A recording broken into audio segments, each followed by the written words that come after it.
originally called this refactoring components, and then one of my coworkers pointed out that that was pretty boring, and I was missing out on an opportunity to go getting on the refactor tractor. So that's what we're going with. As just mentioned, my name is Erin. I work for the company formerly known as Square, which is now known as Block. And I specifically work building a product called Cash App, which you may not have heard of because it's not currently available in Australia. But our aim is basically to fix the truly atrocious situation that is the banking sector in the US. You think we've got it bad here? No way. But we do have offices here in Australia, and we are very remote friendly. So if you're looking for a change, maybe come have a chat. Like I said, I will have my knitting needles around. I'll be knitting socks because this year I decided for some reason I was going to knit everyone's socks for Christmas. So now I'm going to knit like 10 pairs of socks by the end of the year, and there's no, like once no going back from that yet, right? I'm stuck. And if you would like to follow along at home, the slides are available at refactortractor.ez.codes, and they really are there this time, not like at the last talk I gave. All right, so today we're going to talk about refactoring. We're going to start with what refactoring is and when we might want to do it. We're going to look at some occupational health and safety, so some tools that we can use to ensure that our refactoring happens safely. We're going to look at some additional tools we've got available for working with JSX, and we're going to do lots of live examples because I like living dangerously. All right, so what is refactoring? Refactoring is when we change the implementation without changing the functionality, right? So we're changing the code, but we're not changing what it does. There's a few reasons we might do that. We might want to make the code easier to understand. We might want to make it easier to test. Or mostly we want to make it easier to change. So some things that we might do while we're refactoring are things like renaming variables, right? Maybe the variable names have got out of sync with what's actually going on, and the code is hard to understand. Rename the variables, make it a bit easier to understand. We might take long functions and split them up into smaller functions, which also makes the code easier to understand because it's easier to reason about the smaller pieces, as well as making it easier to test, because we can test the parts independently. And we might do things like, we've got some repeated code, we might factor it out so it's just in one place, which makes it easier to change, right? We only have to change it in one place later. If you're interested in this kind of nitty-gritty details of refactoring, I highly recommend that you check out Martin Fowler's book, Refactoring. He's got like a whole taxonomy there of like the different moves that you can make in refactoring and like how to do them and all like when you might want to do those different things. But we're not going to get into quite that nitty-gritty detail today. Okay, so now we know what refactoring is. When should we do it? And my sort of cop-out answer is when the benefits outweigh the costs. And I say that's a cop-out answer because that's when you do anything, right? When the benefits outweigh the costs. So what are the benefits and the costs of refactoring? The benefits of refactoring are, most importantly, the biggest benefit you're going to get from it is faster future development, right? If you spend some time refactoring your code so that it's easier to build things, change things, fix bugs later on, that's a huge benefit of refactoring. Refactoring also often leads to less bugs. If we're making code that's easier to test, then it's easier to find the bugs that we do put in there. But also if we're making our code easier to understand, we're less likely to put the bugs in there in the first place. And finally, refactoring is a lot of fun. I don't know about you, but I get a real thrill out of taking some code that's a huge big mess and cleaning it all up. Maybe that's just me, I don't know. There are some costs though. The biggest cost of refactoring is time. If we spent a day refactoring a code, then that's a day that we're not spending building new features or fixing existing bugs, right? So we need to take that into account. We need to make sure that that trade-off exists. There's also some risks with refactoring. So I found this delightful haiku on Twitter by another person named Erin, I was pretty happy to see. And she says, "This code used to work. Hey, I should refactor it. Now, it does not work." Which I found very relatable. Now, she was a woman on Twitter, so obviously what she got was a bunch of men telling her that she should just have written better tests. Which is easy to say, but it can be quite difficult, right? It's hard to write tests for code when you don't know what it was intending to do in the first place, right? It's quite tricky to write those tests. And also when you are writing those tests, often you'll pick up existing bugs in the code. And sort of, you can't just go around fixing them. Because often, like if you've got bugs in your code, your users might have workarounds that they've built to deal with those bugs. And when you fix the bugs, you're going to break those workarounds. The best sort of example I can think of with really regards to that is Internet Explorer, which was basically one big bug. But the way that it was written, if Microsoft had gone in and fixed all of the bugs in Internet Explorer, it would have broken millions of websites around the world, right? So IE had its issues, but their hands were tied to some degree about the buggy behavior. Okay, so as an example of some code that I did not refactor, this piece of code comes from a code base that I was working on last year.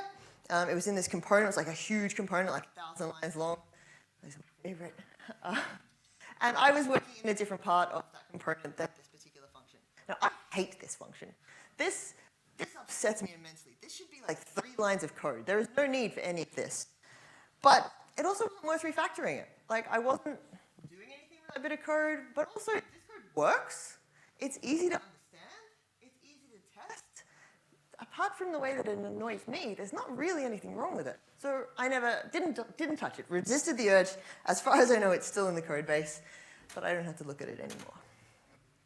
Okay, so as a general rule, I only refactor code if I'm doing some other change at the same time, or someone else in my team is doing some other change. So that has the advantage that, first of all, I know that the refactor is going to be worthwhile, because it is going to speed up the feature work that I'm doing. But also it means that there's a bunch of people with their eyes on this code at the moment, right? The other people in my team, our product managers, our designers, everyone's looking at what's going on in this part of the code base. Our users are expecting a change anyway. There's a better chance that if I do accidentally break something or accidentally fix something, that somebody's going to notice and we can deal with it appropriately. Okay, so we've sat down, we've made our decision, and we've decided we're going to refactor some code. The specific refactor we're going to do is our code base is using Moment.js for handling date times. Moment.js was an absolutely fantastic library for managing dates and times in JavaScript when it was invented, I think 10 years ago. But these days, it's a little bit heavyweight. It uses mutable dates, which sort of result in bugs.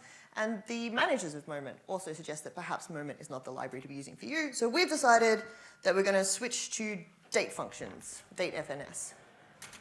The specific bit of code that we're going to refactor is this function here. So it's a function which formats a date, takes a date. If the date is falsy, it returns an empty string. Otherwise, it uses Moment to convert the date into a string in the format YYYY-MM-D. All right, so how are we going to approach this? I like to take sort of 3 steps when I'm refactoring code. So the first is we're going to use tests to determine what the current behavior is. Then we're going to refactor the code, and then we're going to write our feature. And we're not going to do step 3 today, because I'm assuming that you are all already really great at writing new features, and we're just going to concentrate on the first 2 steps. So the way that we're going to determine the current behavior is using something called characterization tests. So characterization tests come from a book called Working Effectively with Legacy Code by Michael Feathers. If you do work with legacy code and you would like to do it effectively, this could be the book for you. But today we're just going to talk about characterization tests. So characterization tests work a little bit differently to the tests that you would normally write when you're building a feature. So when you're normally building a feature, what you would do is you would write a test with some expectations, and then you write the code to make the test pass. Assuming you're doing TDD. I don't know, if you don't do TDD, I guess you write the code, then you write the test, then you realize the code's wrong, you go back and change the code. Wonder why you didn't just write the test first? I don't know. The characterization test, though, is the other sort of way around, I guess. We write a test with no expectations. And then we change the test until the expectations until the test passes. So with feature tests, the code changes, but the test stays the same. With characterization tests, the tests change, but the code stays the same. The most important thing is that we're only ever changing one or the other, right? You're either changing the code or you're changing the test, never both at once. So what does that look like? Oh, wrong way. Here we have, can everybody see that? Because, yeah, cool, because I can't make it any bigger than that, I don't think. So that's lucky. So we have our function here, and we're ready to write some tests for it. So we're going to describe our format date function. Now, when I'm writing tests, I like to start with the very simplest case. So when we pass in nothing, what's going to happen then? And this is a characterization test, right? So we don't know what it's going to do. I guess it's going to return something. Returns, we don't know. And then we can write the actual test. Is going to be expect format date, passed in nothing, to be, and again, we don't know. So what happens when we run the test? We can see that it fails because, I guess unsurprisingly, our date function doesn't return 2 question marks. And we can see that what it does return is an empty string. So now we can update our test and say it returns an empty string, and write the test, and now the test passes. Okay, so then we can do that for our other scenarios. So the next one is going to be when we pass in date. So the things that we can pass into this function are sort of determined by what you can pass into the date constructor. So it's going to be a date, a string, or a number. So we can pass in a date. Again, we don't know what it's going to return. We'll pass in a new date. When I'm doing this kind of thing, I like to use dates that are like have all the numbers below 10 so that we can see where the padding is going to end up. And we can see that it fails because it returns this formatted string. So we can say it returns a formatted date, I guess. Cool, so that's our date scenario. And then we have the strings. So when we pass in so with strings, there's kind of 3 scenarios that we can have here. The first is that we can have a valid date string, which is just going to look like our date. And I'm just going to go out on a wild limb here and say that this returns the same thing as the previous one, which it does. We can also pass in a string that looks like a date, but isn't. So an invalid, pass in an invalid date string. So that's going to be something like the 31st of February. Right, so we don't know what that's going to return. Oops.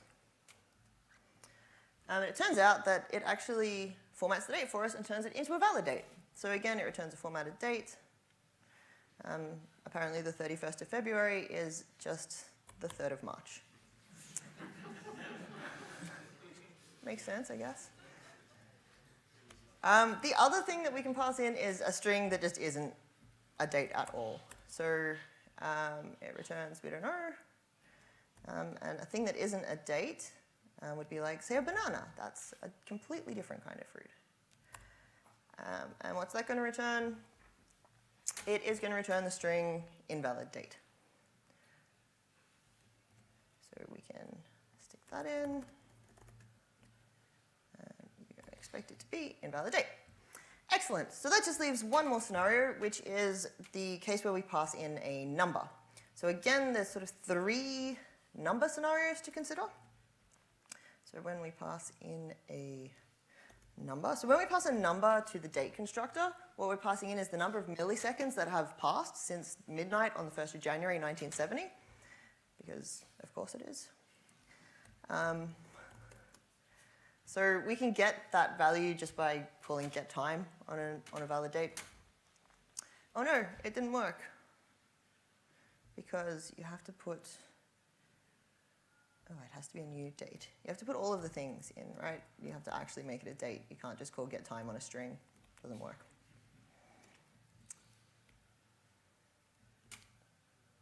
All right, have all the brackets lined up? Yes. Okay. So then the other 2 cases, well, the first of the other 2 cases for a number is if we pass in a negative number. So in this case, a negative number is going to be one that was before the 1st of January 1970. I don't know if anybody can imagine a date that long ago, but so that's just going to format. That's the way that you would expect. This kind of testing really gets you to exercise those copy and paste skills. It's exactly what we've been training for. Cool. And then the last case that I always used to like to test with numbers is the number 0. So when we pass in 0, it's going to return, I don't know, it could be anything. Let's just pass in 0 here.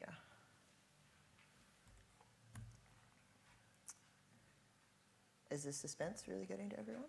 Yes. Okay, so this has failed, and what it's actually returned is an empty string. Right, so this is a bug in our code. And the reason that this bug is there is because we've got this test right at the start that says if the date is falsy, return empty string. And 0 is, of course, a falsy value. Now, we could go ahead and fix this, but like I said, we try not to do that when we're refactoring. So instead, we're just going to document the fact that it has this odd behavior in our test here.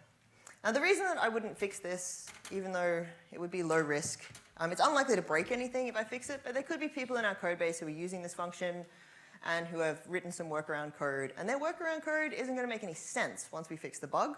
So it would sort of just be, saving a bit of tech debt if before we fix this bug, we go and check who else is using it. So we'll write up a Jira card, stick it on the board, someone else's problem for later. All right, so that's all of the tests that I would write for this. We could keep going, right? It's JavaScript, so we could write a test for what happens if you pass in a Boolean. And the result of that would actually be kind of interesting, because if we passed in false, we'd get empty string, but if we passed in true, we'd get invalid date. But I'm not going to do that for 2 reasons. First of all, if this was production code, I'd just use TypeScript. The only reason I'm not using TypeScript here is because it's real long and it takes up too much space. But yeah, just use TypeScript. And the other reason is that if you're in your code base, you've got to the point where people are passing Booleans into date formatting functions, you've got bigger problems. Maybe deal with those. Okay, so now finally we're ready to do our refactor. So like I said, we're going to use the date FNS. I feel like it's pronounced date functions, so date fins. Format from date fins. We're going to replace moment with that. So date functions, the format function is going to take a date, just like moment did, and it's going to take a formatting string as the second argument, but it's a slightly different library, so obviously it needs to use a slightly different formatting string, because it wouldn't be JavaScript if we didn't. And we can see that all of our tests have passed except for one, and the one that's failed is the invalid string. You can see that there. It is actually throwing an error rather than returning a string. I would argue that this is actually better behavior, but like I said, we're not trying to change anything here, we're just trying to keep it all the same, so we can just wrap this in a try catch.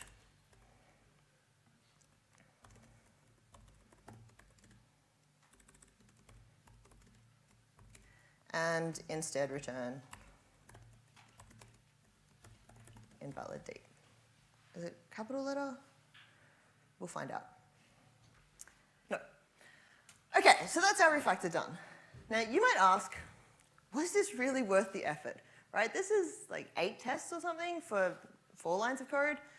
And the answer to that is, just like with everything else in software development, it depends. If this function was used by like 1 component and we always knew what was going to go into it, no, of course I wouldn't write all these tests. Just maybe write 1.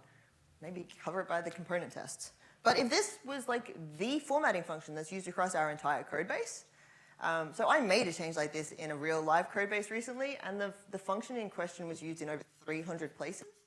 So to me, 7, 8 tests for 300 usages, that seems like pretty fair. So yeah, you're always going to have to make that call for yourself and work out just how many tests you need. Okay, so that's how characterization tests work. But the next question here is, how do we do this with JSX? Right? JSX works a bit differently. How is that going to work? So imagine we have this component here.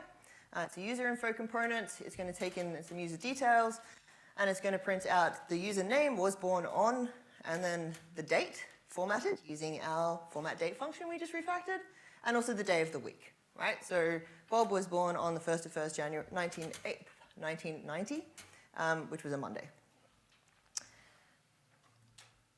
Okay, so how does that work? So we have our function here.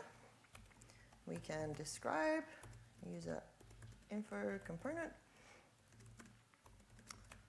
And we just say it does something. We don't know what. So we can render the component. Oh, you got to put all the brackets in. And the user is going to have a name and a birthday, which we can say is the 1st of January 1990. Okay, so how can we test this? Well, the first thing that we can do is we can grab a reference to the container. So when we render a component with a test library, it gets rendered inside a div, and this container just points to that div.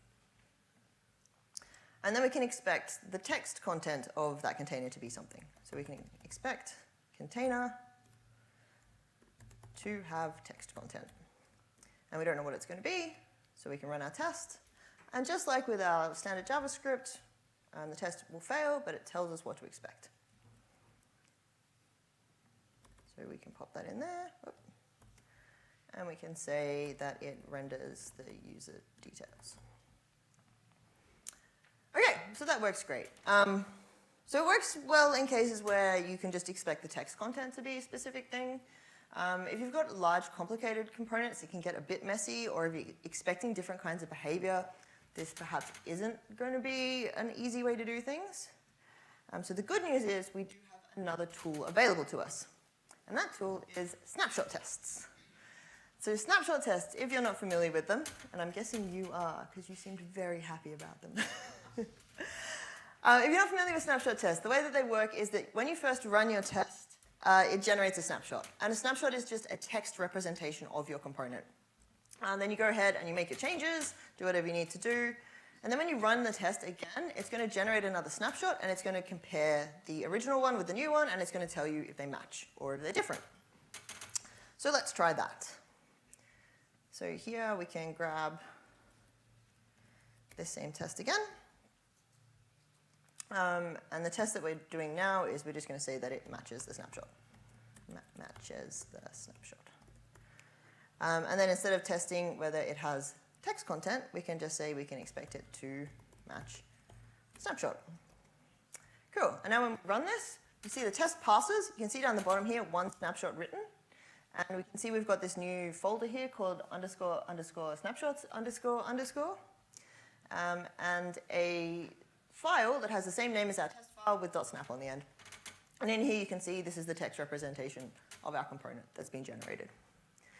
If we jump back into our test and change something, so we say, actually it turns out Bob was born on the 2nd of January, we rerun the test. This time it fails.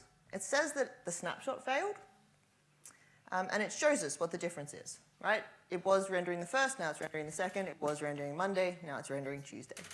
Now we know that that's actually correct because we just changed the value, so we can just hit U and update the snapshot. And now if we look at our snapshot, you can see it says Tuesday, everything's happy, our test is great, we know we haven't broken anything.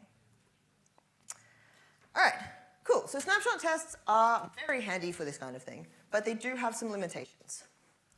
So the first is that you lose a lot of clarity when you're using a snapshot test. So imagine that we have this component called increment that we're testing. We've got a snapshot test on the left. And all we do is we render the component, and then we expect it to match the snapshot. Then we click a button, and we expect it to match the snapshot. But there's not really information there about what's going on. Whereas if we wrote a more traditional kind of test, what we get is we render the component, and then we expect it to have the number 4, which just so happens to be that same as that initial number that we passed in. So that's probably a good hint that it's rendering out the number we passed in. Then we click the button, and we expect it to have 5, which is a good hint that probably this component called incremented the number that we passed in. So there's just a lot more sort of detail for the next person who's looking at this component in a more traditional test, which can have pros and cons. Also, snapshot tests don't render all of the information about the component that you might expect them to. So imagine this component. This is called clickymajig. Clickymajig renders a text box onto the screen. When you click the checkbox, it waits 2 seconds, and then it unchecks the checkbox. I can't imagine any situation where this would be useful. But I wrote a test for it anyway. So this test is using snapshots. It's going to use fake timers because we need to handle that 2-second delay. It's going to render our component. We're going to check the checkbox. We're going to check that it matches the snapshot. then we're going to wait 2 seconds, and then we're going to check that it matches the snapshot again. And this test will pass. This test will pass even if we take out the wait for 2 seconds. This test will pass even if we break the component so that it doesn't do anything other than render a checkbox. And the reason for that is that the snapshot that gets rendered looks like this. Right? It just says that there's an input with a checkbox. We've got no information about the state of the checkbox in there. So it's just something to be careful of. I've run into similar issues with snapshot tests where people had written the snapshot, but the component loaded everything asynchronously. So there were all these tests, but all they were was like this empty component, and they weren't really testing anything. So just make sure that your snapshots do contain the information that you need them to. And the third limitation of snapshot tests is that you can't do TDD with them. You might say, I don't care, I hate TDD, and that's fair enough. Or why do we care about TDD? We're refactoring at the moment. And yes, that's true, but we're refactoring, remember, because we're intending to make a change. And when we go to make that change, the snapshot tests aren't going to provide us a good basis for those new feature tests that we're going to write, because they do lack that clarity. That's not to say that they don't have a place, but it's probably worth considering whether you need other kinds of tests as well. Okay, snapshot tests are really excellent in 2 situations though. The first is when you have those big 1,000-line components and you don't want to test every single thing that's going on in there. Snapshot tests are excellent for that. And the other place I quite like them is things that have got a lot of presentation logic. I don't know if you've ever tried to write tests for a table, but they're a mess, they're brittle, and they don't really have that good information in them, right? So this is a good use to just use a snapshot test instead. It's simpler. Okay, so that brings us to the example part of the whole thing. So we're going to look at an app called The Old Farm Shop. The Older Farm Shop. The important thing to remember here is that letter at the start isn't a Y, it's a thorn, and it's pronounced th. So in English, we used to have this letter thorn. Then the Dutch or whoever it was came along with their printing press, and they were like, we don't have that letter. You don't get to have it anymore. Get rid of it. And it sort of looks like a letter Y, so people started using the letter Y, and then we ended up with this situation. But it is legitimately pronounced th. The older farmer shop. It's important. Okay, what does that look like? This is our app. We're selling farm produce. So you can buy plants, you can buy seed packets or seedlings, and you can pick different numbers. Don't buy 0, that would be weird. And you're going to get sort of the unit price in this little label here, a subtotal, a postage cost, and a total. We're all good with that? It's not too complicated? Cool. We've got some new requirements. So we want to add a third product type. So we want to add a new radio button that says plants. We're going to show the unit price and the total price for a plant, and we're going to calculate the postage for a plant. So it'll start looking like this.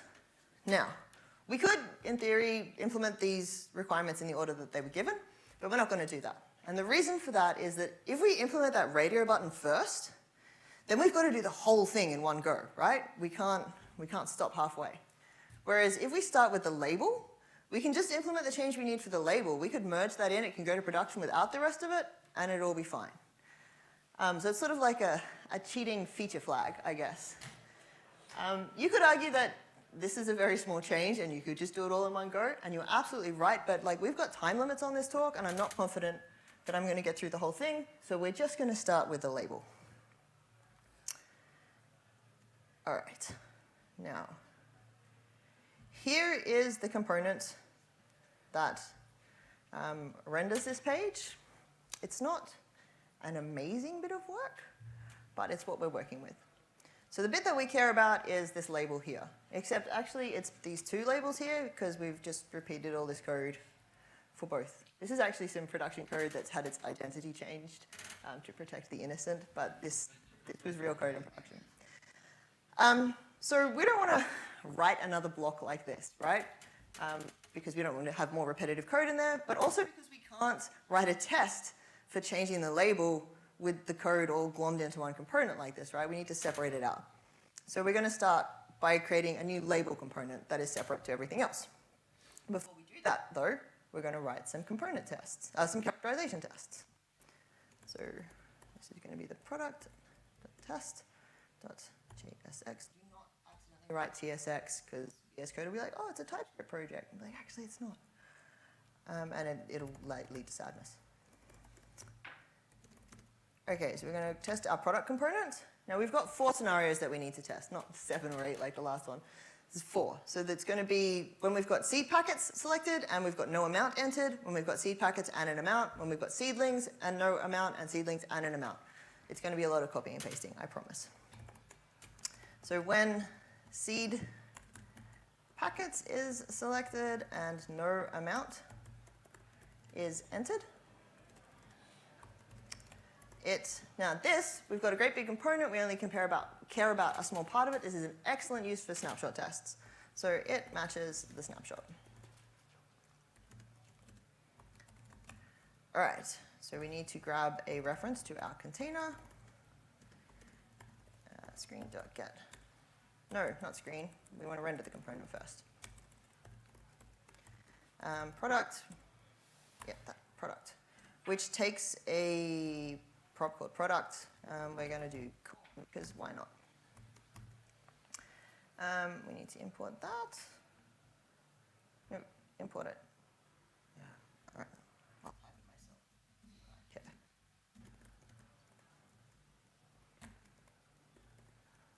No, not that one. Okay, we got there. No thanks to you, VS Code.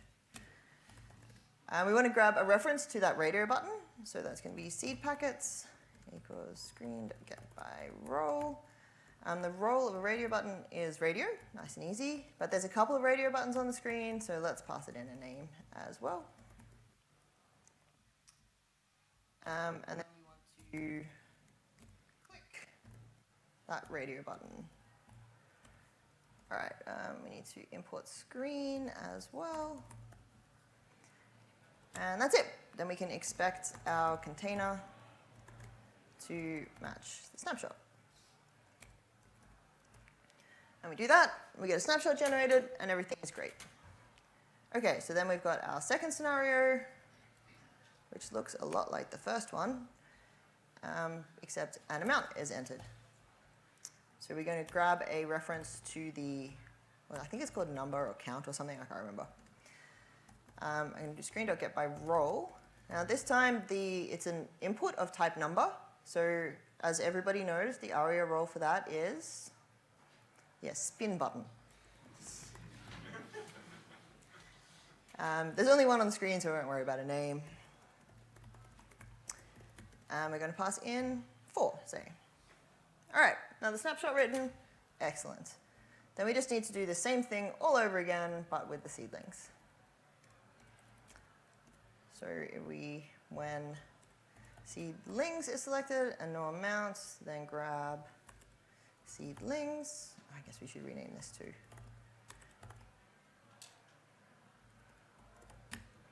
And when seedlings is selected and an amount, this is going to be seedlings, seed kings, and seedlings. All right, we're going to render the rest of our snapshots. Oh, something failed. What failed? The name?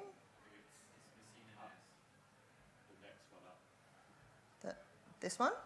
Ah, well spotted, especially when it wasn't on the screen. All right, so we got all of our snapshots written. Everything looks great, except actually we have this warning that's being thrown. And if you've spent much time writing tests for React, you've probably seen this warning before. This warning is a lie. It has nothing to do with anything being wrapped in ACT, and it's very misleading, but important. So what causes this warning is when the component state is updated after the test has finished. So in our case, we change the number of things, which changes, which calls this state, which calls this use effect, which calls this calculate postage function. And when it's seedlings and it's not 0, it gets down to this postage calculation, which calls this asynchronous function. So we call this asynchronous function, it goes off and does its asynchronous thing. Then our test finishes, then the asynchronous function returns, then the state is updated, and then React is like, oh my god, I'm going to tell you lies about ACT. So that's what's causing the warning. Like, it's a legitimate warning, it's just that it's not very helpfully worded. So the way that we can deal with that is we can just kind of wait for it not to be 0. So we look at the snapshot, for instance, we can see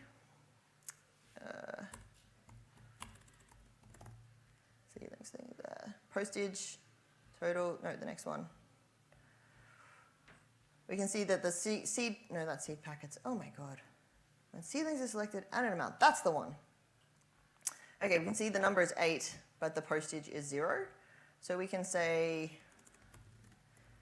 the postage equals screen.getByText. Let's just do a quick regex because nothing ever goes wrong when you do that. And then we can await for, and then expect postage to have text content, and whatever it's going to be, we can just run the test and see. Oh, you have to make it an async function all the time. Okay, so we can see the postage is actually $32. So we can change that. And this is a slightly hacky way of doing this, but you get the idea. So now snapshot's failed because instead of $0, it's $32. Instead of 32, the total is now 64. That's what we were expecting, so let's update the snapshot. Okay, so now we've got our characterization tests. We can do our refactor. Now I'm just going to write the new component sort of inside here because it's going to make it easier to copy and paste. But in the real world, you'd probably put it in its own file, and it could have its own like independent life and be happy. So we're just going to return the same value we have here. Now in this case, you can see we've got 2 bits of text that are essentially the same thing. So rather than having it all repeated, let's kind of parameterize it. So we can pull out those names, and we can say seed packets is going to be seed packets, and seedlings is going to be seedlings. Then we can get rid of all of that, and we can just say number of names product type. Oh, don't put a $sign there. You're out of control. And again here, instead of this being seed packets, it can just be product type. Then we need to pass in product type. And we need to pass in count, because we're using that here. And then we just change this one more, product type. And then we get rid of all of that. We put one more closing bracket. We wish we'd set up prettier so that it reformatted everything. And it doesn't do anything because you haven't used it yet. Okay, so now we can replace all of this with our new label component, which takes a product type and a count. And we run our snapshot tests again. They all fail, but the only reason they fail is that the white space has changed because we've added in all of those interpolations. So we can just update that, and it's fine. Cool, so this is looking pretty good, except there is one more little dependency in here that's not super obvious, but this ID on this input needs to match the HTML4 on this label. And we need those 2 things to be the same. There's a couple of ways we could deal with that. We could just hope that no one changes it. We could pass the ID into the label, which could work. But what I would suggest that we do is we kind of accept that these 2, this label and this input, are very tightly coupled. And probably the best thing to do is just to put them all into the component together. So now instead of this being a label component, it's going to be a number input component. We're going to wrap it in a div. Get rid of that bracket and paste all of that in. And the closing div. Oh, don't you wish I'd installed prettier? Yeah. Okay, so this is now just missing this handle count change. Handle handle count change is kind of a weird name for a prop, so let's just call it on change. All right, so now that's all good. We can go back up here. We can change this to our number input. We can pass it the on change.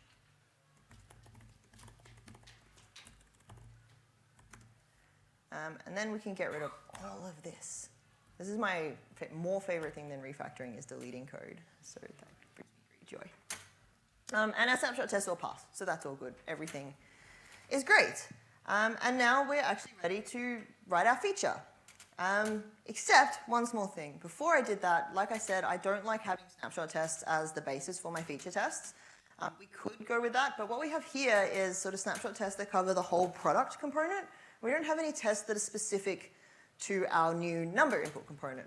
So I would start by actually replicating our snapshot tests into like a specific set of tests for the number input.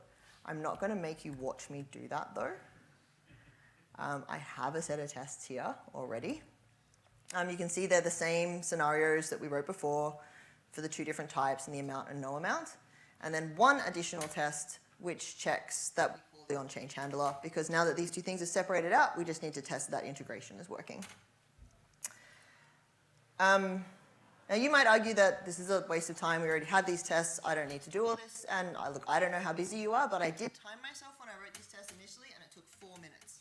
So it's that you just got to get those copy and paste fingers going fast. Okay, so now we've got these tests here. We're ready to write the test for our new feature, which honestly is going to look just like the existing ones, except we're going to replace everything with plants. So when the product type is plants, it's going to be plants. It's going to show the number of plants.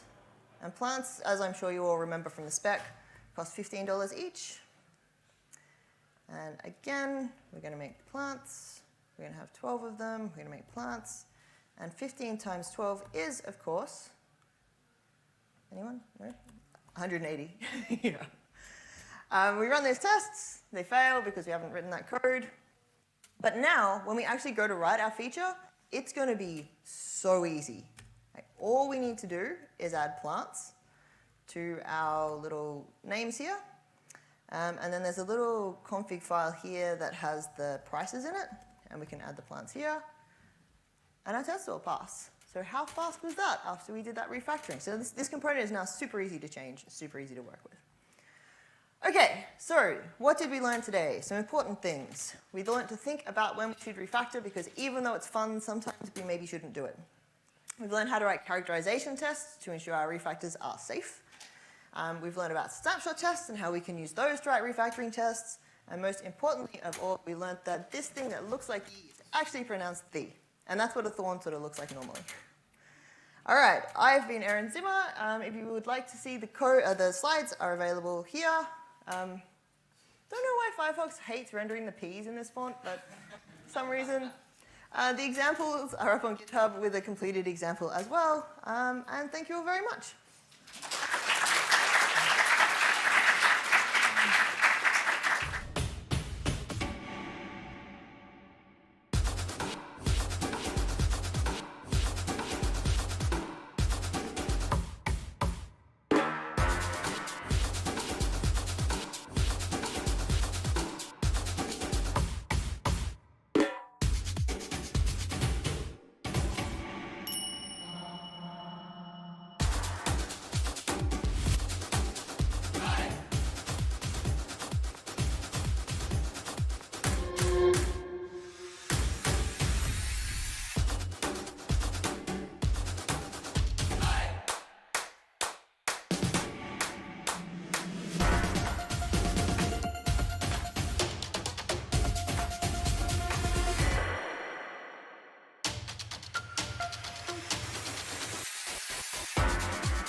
Mark, where are you, Mark? Turn your camera on.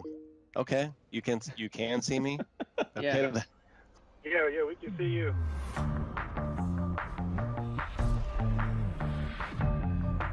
Hey friends, I'm Scott Hanselman, and I was told to give you a tour of my office.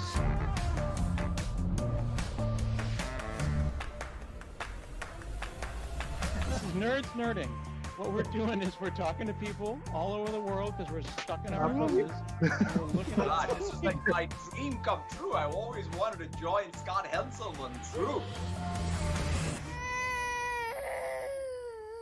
What do you want?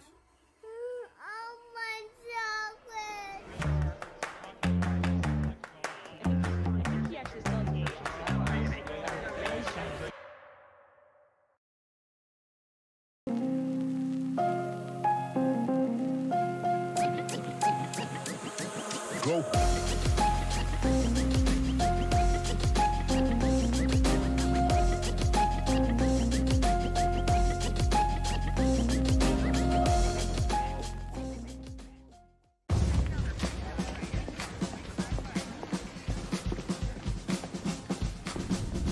We got a little problem.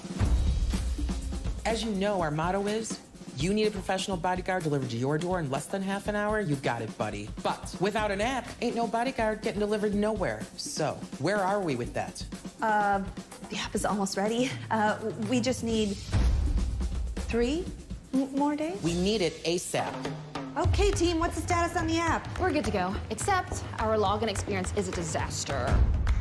We need something to keep our users' data private. And to keep the hackers out. And it needs to work flawlessly because... Because I don't want to lose one single customer. I hear you, so let's use Auth0. Of what now? Auth0, it's an identity platform. Fast, easy logins, just what the boss wants. Can't we make our own authentication service? Come on, the Ultimate Keymaster, you know we don't have that kind of time. We need to confirm identities with passwords, fingerprint scans, whatever the users like to use. Auth0 can do that. Yeah, but it needs to be secure. We can't have our app compromised by breaches. Not a problem. And it needs to scale if we get hit with a ton of traffic. And if it stalls or freezes up, I will get fired. We can do this.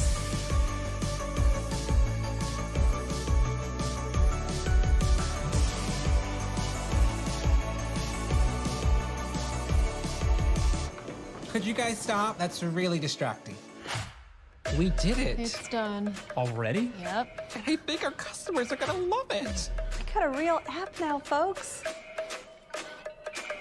You know what? I want a bodyguard. Hey, we got a customer. Cool app. My name's Steven. What's up, Steven? We can do this.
Go.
Mark, where are you, Mark? Turn your camera on.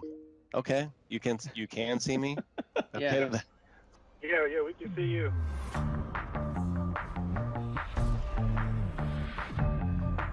Hey friends, I'm Scott Hanselman, and I was told to give you a tour of my office.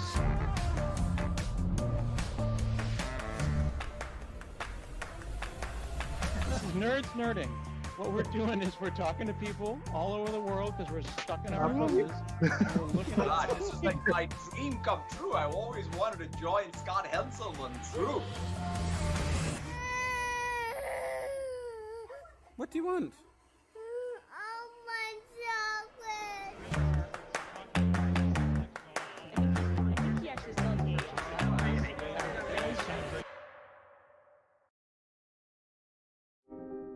Ambition is a fearless hunger for success. It drives us to challenge the way things are, to pursue what seems insurmountable, to keep going when others would stop. Ambition is how a global manufacturer is using AI to empower employees with disabilities. Ambition is how a company managed an overnight transition to remote work for 100,000 teammates. Ambition is how a children's hospital built an app to reduce stress for families. Ambition is how a law firm rallied against a malware attack to reclaim control and prevent a devastating breach of client confidence. At Insight, we know the power of ambition. We've grown from a small technology provider founded by two young brothers to a Fortune 500 company offering IT services and solutions for all. For more than 30 years, people have trusted us to turn ambitious projects into meaningful outcomes. What will your ambitious story be? Now is the time to do big things together. Now is the time to be ambitious.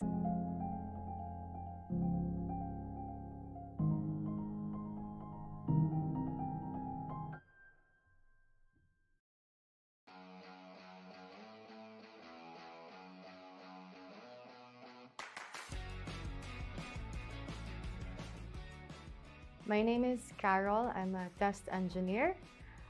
My call sign is Special K. You might be familiar with it. You see it in cereal boxes. It's my call sign because I like eating. I eat a lot. When people see me, they always see me eating, and they always ask me, Carol, why are you eating? And I think that just when they see the cereal box, they say, okay, that's Carol. Hi, I'm Joshni. I'm a test engineer. They call me Jester because I always have a smile on my face, whatever situation I'm in. My name is Jaden. I'm an automation engineer here at Planet. My call sign is Digit because I'm a huge maths nerd. It is my primary major, but I often get called out on how I never, ever stop talking about maths. I just love maths. I am Cassandra. I am a test automation specialist. Being beret, as you can tell by the accent, I am French. Very prominent accent. So the beret completely makes sense. As for the pink, no matter the client, no matter where I was working, it always was a pink background with Hello Kitty riding a unicorn. It does not reflect who I am outside, clearly, but I think it brings a little bit of sparks and joy, and so yeah, so pink beret it is. My name is Kong. I'm a consultant here at Planet. When people ask me how to pronounce my name, I always say, I'm not the king, but the Kong. But after joining Planet, I am the king and I'm the Kong. Work to inspire is very something that we live by, I believe. We definitely see how much passion we have for quality and how much we want to convey this as a client. We don't just go for target, we always try to go a little bit further, and we try to inspire each other by learning new skills, having new challenges and taking them, and I think it's very inspiring. Be better, build better. Personally, I always try to be better than yesterday. That's always been me, so I'm better than yesterday and I'll be better tomorrow. I also get a lot of training opportunities on Planet because there's a vast library of training courses available that I can just access anytime. Before I joined Planet, like when you want to learn something, Google first, right? And then when you Google something, you always have to pay for something, and that's not what I want to do. So it's really good that Planet offers these free courses for me, and I don't have to feel pressured about buying something just so I can improve my skills and use them for work. Planet always encourages learning, and learning is a good way to just accelerate your career growth. Top Gun of testing is it's awesome. It's really cool to be around people who are so passionate, so driven to do what they do, and who always want to learn and get better. I think that's really important, and I think it's going to be a driving factor going forward in the IT industry in general. Top Gun is the best of the best, and for me, it's if you want to grow up in your career, you are at the right place because we have got all the training materials, right people, and right opportunities. Yeah, whatever you need to progress in your career, you have got everything in here to boost your experience and boost your personality. Everything in a compact pack. That's what Planet is for me.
Mark, where are you, Mark? Turn your camera on. Okay, you can see me. Yeah, we can see you.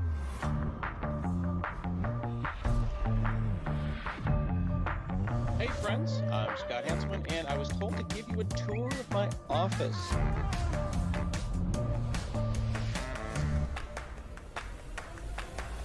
This is Nerds Nerding.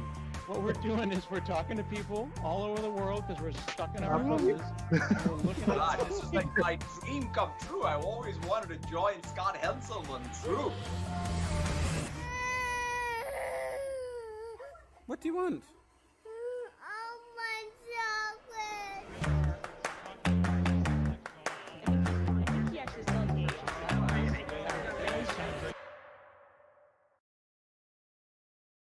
Tell me the best thing that's happened while I was gone. I made sure Dad ate healthy like you said. He even tried the broccoli. Eat it. Then I helped him make his work much better. And we found the perfect outfit to wear to my party.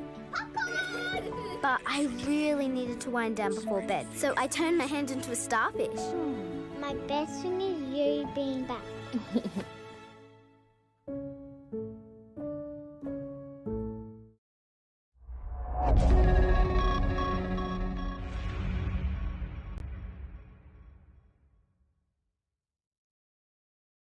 By applying market-leading technology solutions through our lifecycle services, we help clients realize business outcomes through our advice, integration, and operational services. MOQ Digital helps clients to fully understand their IT needs, adopt the right solution, and provide ongoing support to maximize their investment.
Good morning. Welcome back, everyone, to Djakal and Ngakal.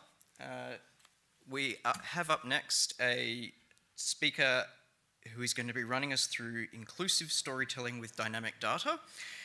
Loren Legasic is the head of technology at Intopia, a Microsoft MVP in accessibility, and a community manager of Tech Leading Ladies Australia. She specialises in building full-stack applications with accessibility and inclusion at front of mind. She's an international conference speaker and a guest university lecturer on digital accessibility and software architecture. She's one of the core members of the DataViz Ally group, formed in 2020, and her and other accessibility advocates and experts came together virtually to solve for a lack of resources and guidance for making data visualization inclusive of people with various disabilities, with the goal of raising awareness and providing guidelines and solutions. Please welcome Loren to the stage today. Thank you so much. Thank you so much, David. Thank you, everyone, for coming. I hope you're having a wonderful day so far. Hi, yes, my name is Loren Legasic. It's so wonderful to be here in Perth. I usually live and work in Meanjin, or also known as Brisbane, and it is the home of the Turrbal and the Yagara peoples. And I pay my respects to their elders, past and present, as well as those of the Noongar peoples of Wajok, Perth, and to all the elders of communities of anyone travelling here or watching online today. My notes are not synced up to my slides, but thank you so much to all the amazing sponsors of DDD Perth, and as well as the organisers and the other speakers, and of course everyone coming along to hang out. It is a huge, huge pleasure to be here. Okay. So, a little bit about me. Oh, it is synced up. Sorry, I had a bit of a family emergency this morning, so I'm a bit scattered at the moment, so please forgive me if I seem a little bit unprepared. A little bit about me. I'm a software engineer and I work at a company called Intopia. As David mentioned, we are a digital accessibility consultancy. If you end up enjoying this talk and would like to talk about accessibility, at work all day, please also consider checking out our Work With Us page. We are hiring. It is very scary, but we'd love to work with you. I think Julie's in the room as well. Hey, Julie. Please feel free to come chat to one of us if you are interested in hearing more about working in accessibility. My name is pronounced Loren. It's a tough one. My parents were not kind when they chose my name. I am not at all French, even though my name is fully French. I'm half Chinese and half Australian. My pronouns are she and her, and my Twitter handle is LorenLG. And I already went through that bit, so...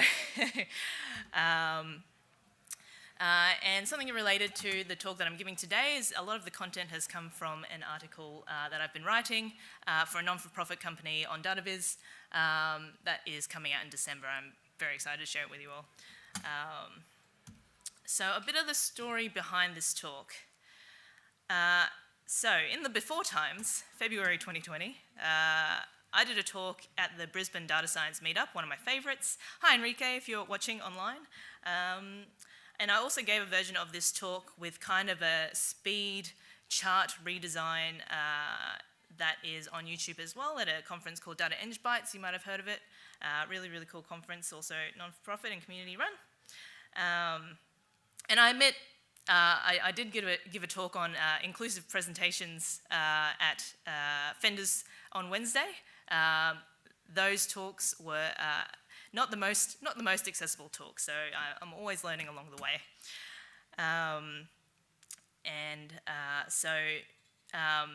I won't be covering a whole lot of very in-depth kind of accessibility data viz basics today. But if you want to kind of learn more and find out kind of the details, please, I've got a bunch of resources at the end that you can go and have a look at if this is interesting to you and helpful to you. So the talk that I did at the meetup in Brisbane was called Inclusive Storytelling with Data, and I only focused on static charts or images of charts. So I didn't talk about the interaction at all, and I made a big promise that I would do a follow-up one about dynamic charts, and here I am, 2 years later. And so this is a bit of a reprise of that talk, and I'm very, very excited.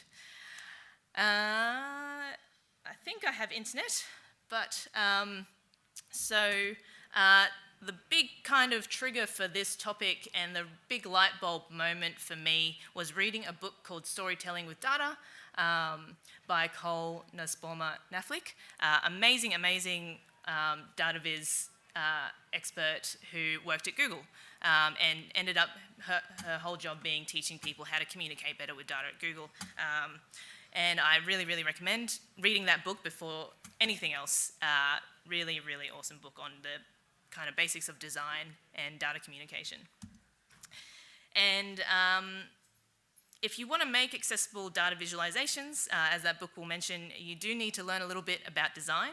A well-designed data visualization is easy to interpret and understand, and good design takes into account the needs of users. And some of those users will have disabilities. And so accessible design is inclusive design. And inclusive design is the key to good design where it considers not only disability, but language, culture, gender, age, and other forms of human difference. If you haven't heard of inclusive design before, there's a very often, very, very popular diagram that I've got on the screen at the moment about inclusive design from Microsoft. You may have seen it before, or you may have known of it before. So it's a table with 3 columns and 4 rows, and the columns refer to examples of permanent, temporary, and situational disability, and the rows refer to senses such as human senses such as motor, vision, hearing, and speech.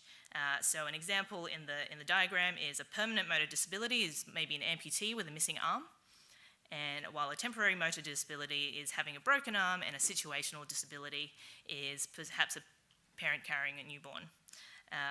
And you can come up with your own examples for the others.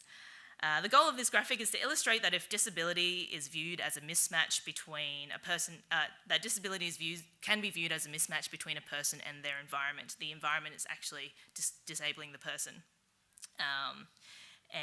Designing for disability actually benefits everybody. So to design a chart accessibly, will help your data viz be understood by more and more people.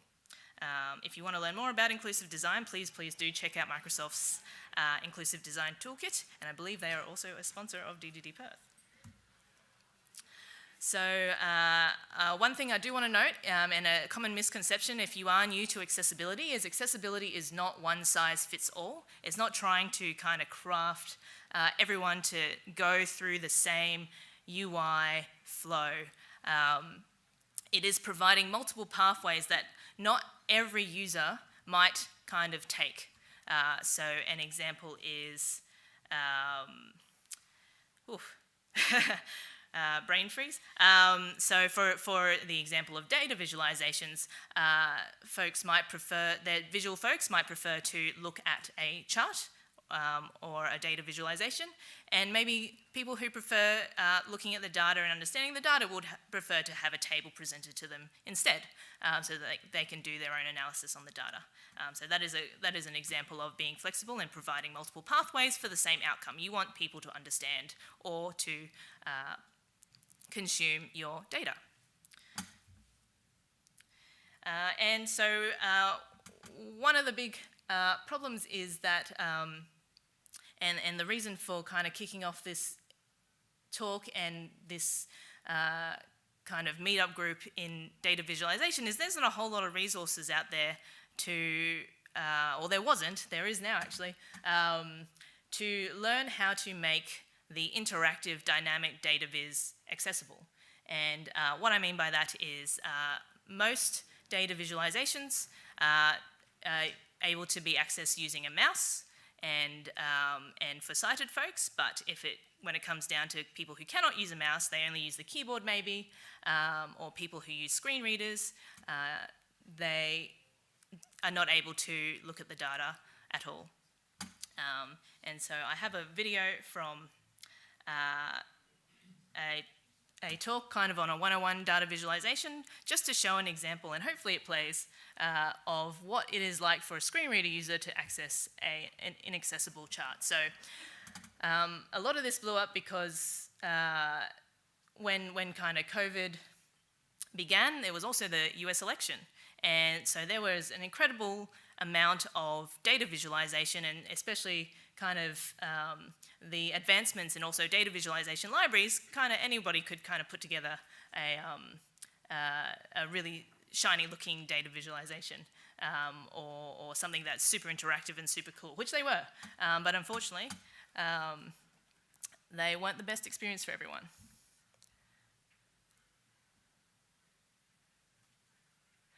Come on, internet. Something else that's more technical is making it work for a screen reader. Screen readers, such as for example VoiceOver for Mac, they will read what's displayed on the page. And unless you're using a data viz library that already puts a lot of focus in screen reader accessibility, you will have to do quite a bit of technical work there yourself. Let's take a look at an example. This is from Fox News. During the elections, they had a page that live updated as the electoral college votes came in. And the progress bar underneath would show how many votes from each of the candidates had gathered already, and how close they were to getting the 270 that they needed to win. However, let's listen to what it's like for a screen reader. Joe Biden image 306. Joe Biden. Kamala Harris. Donald Trump image 232. Donald Trump. Mike Pence 1 votes. 1 votes. 20 votes. 4 votes. 2 votes. 11 votes. 10 votes. 10 votes. 16 votes. 6 votes. 14 votes. 4 votes. 5 votes. 29 votes. 4 votes. 7 votes. 20 votes. 3 votes. 13 votes. 12 votes. 10 votes. 11 votes. 9 votes. 55 votes. 7 votes. 3 votes. I think you get the idea. That goes on for another 5 minutes, so I'm not going to keep that one playing. Oops. Oh, apologies. Okay. So, as you could probably hear, that was not a terribly good experience for screen reader users. It was even kind of lucky that that particular data visualization or that website actually had some labels on the data so that you could hear votes, votes, votes, how many votes. Often it's just image, image, image, image, image, or something else. How do we make an accessible HTML chart? So luckily in the last few years, one particular company has made it really, really easy. The advice that I have is use the HiCharts JavaScript charting library and add a couple of accessibility modules that they include in there, and that's it. That's the end of my talk. But jokes aside, unless you have a really, really giant development team, you probably don't want to be writing your own data viz library unless you really need to, especially if you want to make it accessible. It is quite easy to kind of get it to the mouse hover point where you can have tooltips showing on mouse hover, but there is quite a bit more work to do after that. And HiCharts isn't the only library out there, but is one of the most fully featured and best developer experiences I've found. Other libraries that you may have heard of, such as AM Charts, couldn't quite work out as easily how to get the accessibility module going in that.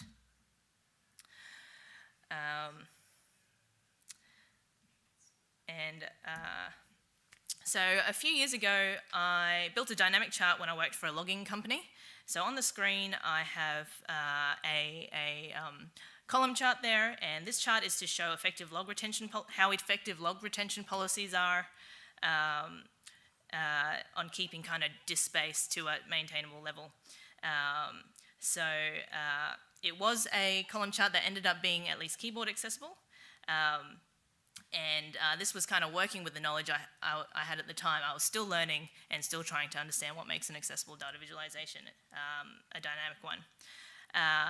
And I had a really good crack at making it screen reader accessible, but it was probably a horrendous experience for them, similar to kind of the video that I just played. And unfortunately, it wasn't tested with real users, which is really, really important and absolutely must do.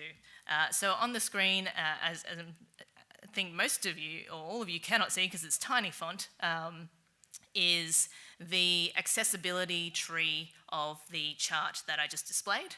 And I actually can't even read it.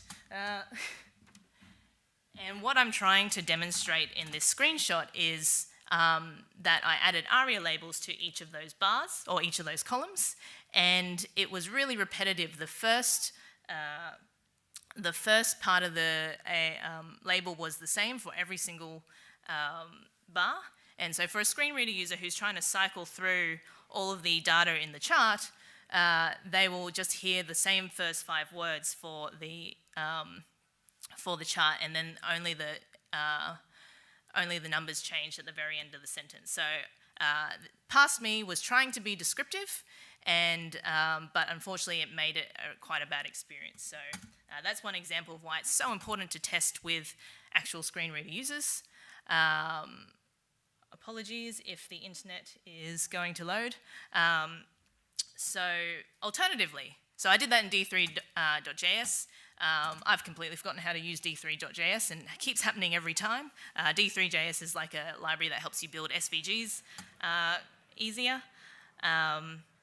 So alternatively, a bunch of research user testing has gone into the HiCharts products, and the head of accessibility and another co-worker of his actually joined the DataViz accessibility group that we virtually met up with once a month, and they were so cool. So I'm a huge fan. And so they've done a bunch of work so that you don't have to. So if you're not already sold on using HiCharts, it's really customizable. They haven't paid me for this. It's just they've made it really, really easy and nice experience, and it's pretty accessible. Still do usability testing. You do still have to do some configuration, but you don't have to build it from scratch. All right, so let's make a graph. First I wanted to talk to you quickly just through graphs that are images, just to start off with, and then we'll move on into HTML charts. So on the screen I have an image of a line graph. There's 3 lines, 3 data series or 3 lines on it, you might be able to see that there's JAWS, NVDA, and VoiceOver. So we're talking about 3 different types of screen readers. And there's a y-axis and an x-axis, and you're probably already picking up that there are a few things missing from this chart if you are into data. There are a few steps to kind of begin with to make the chart accessible. So a little quick checklist of checks that we can do for a static image, which also kind of carry on to dynamic charts or HTML charts. So we've got to get these ones right first, and then we can make it interactive. I've kind of split it into three different categories. The first test is content. And I usually do this first because thinking about the content and how to make the content accessible, and Cole talks a lot about this in the Storytelling with Data book, you might end up changing the chart completely. And you don't want to kind of work on all the other accessibility parts of the chart and then end up changing the chart and then having to go through and work through all the rest of the visual and non-visual accessibility needs of the chart after that. So making sure that there's a title, a descriptive title even, and axes are labeled appropriately, and one thing is number formatting, making it a nice experience, putting commas, making sure units are correct, making the chart and reducing the cognitive load for anyone looking or inspecting the chart. The next test after that is visual testing, so the things that probably we're all kind of think of first when we think of accessibility of charts is contrast, making sure the contrast is okay, meets the kind of usual requirements, if you're familiar with WCAG or the Web Content Accessibility Guidelines, but in summary, it just has to kind of not be bright yellow or a really light pastel. Making sure that we're not relying solely on colour or giving the option to be able to, add patterns to the chart. That's that alternative pathways again. If someone can use colour, then that's fine, but making sure that we provide the other alternative.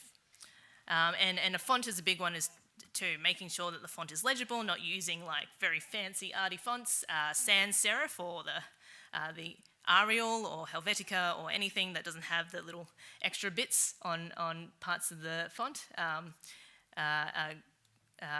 more accessible to folks who may have dyslexia. Finally, non-visual, making sure that the chart has alternative text or an image description. You might be familiar with this in HTML as adding the alt tag on the image element.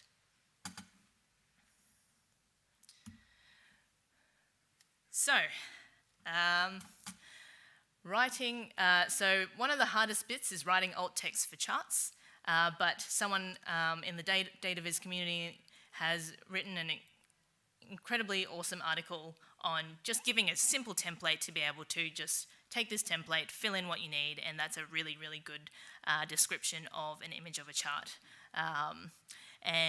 Usually folks are including images on charts to complement an article that might be to support some sort of factual point that they are making in that article, and the chart is not really something that people are actually using to kind of explore or get data from. So describing what the chart is, and something that is really, really important is making sure to have a link to the data source, that alternative pathways again, so a download to a CSV file or maybe a HTML table on another page. So that if a person is not able to pass the visual chart, they can go and inspect the data themselves, if they would like. So even if you have an interactive chart, if you're not quite sure how to make it accessible with all the keyboard and all the JavaScript and all the screen reader stuff, what you can do is kind of wrap the chart in an image role and give it alt text, and then make sure that you have that, absolutely make sure that you have that link to the data so that they can download it or inspect it in a table. So that's a great start if you're not quite sure how to make it accessible in terms of screen readers and things. All right, and my favorite reminder is if you are tweeting and you're not aware that you can add alternative texts to your DDD Perth tweets. I don't quite remember how to do it, but I think when you take a photo, there's a little Alt button somewhere on your phone, and you can click on that, and you can describe your image as well. So you may have seen that Twitter has also brought out the alt button feature so that you can inspect other people's alt text. So if you are new to writing alt text, it is actually not that easy. It takes a bit of practice. You can kind of cheat and look at what other people are describing the images as on Twitter without having to, switch on your screen reader and try to inspect the image that way. All right, back to data viz. So, how to make accessible HTML charts. So what if we can't make do with an image? So for example, most people here probably have a banking or other finance app. This is the example that we're going to go with. It's quite a simple one.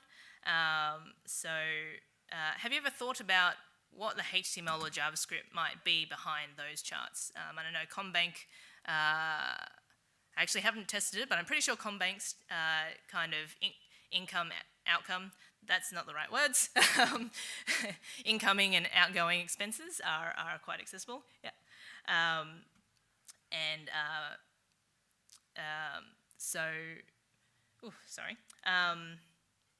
Yeah, have you ever thought about like what is the HTML that is behind those charts?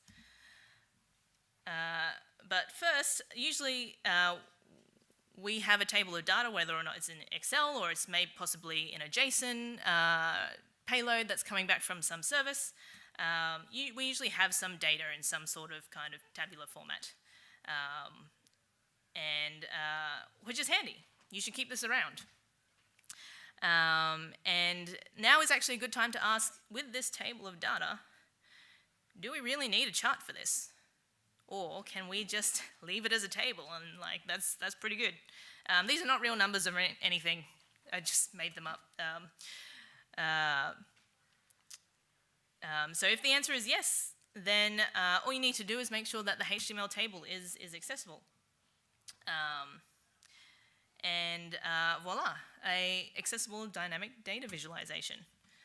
So on the screen I have a table of data with two headers of incoming and outgoing, and 3 rows of the months of July, August, and September, and some dollar figures in there.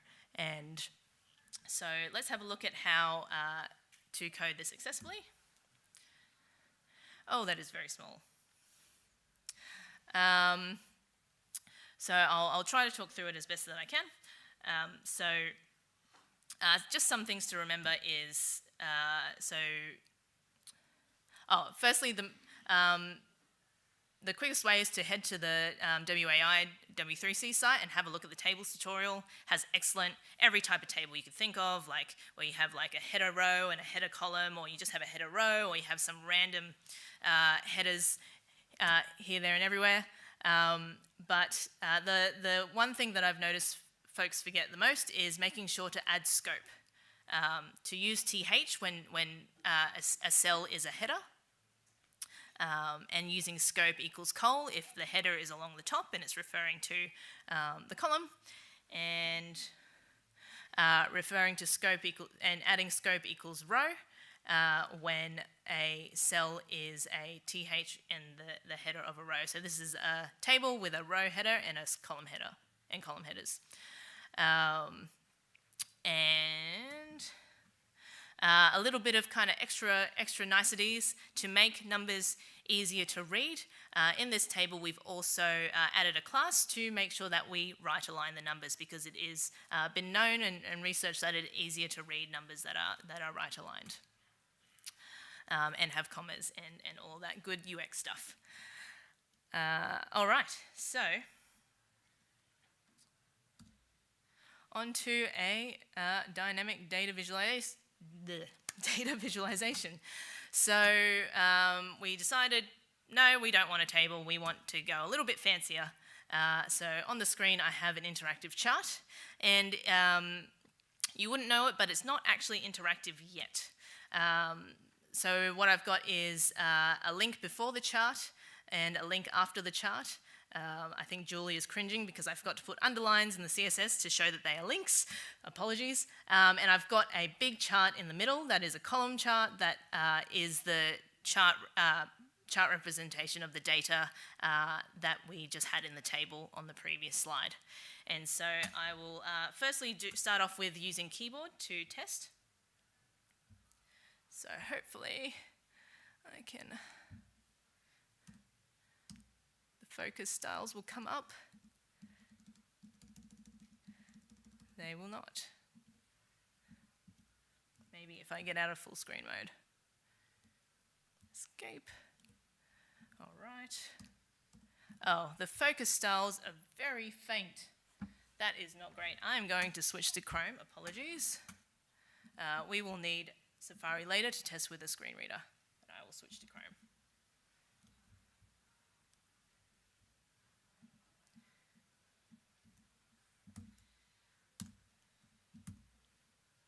Okay, and we're back, and hopefully, there we go.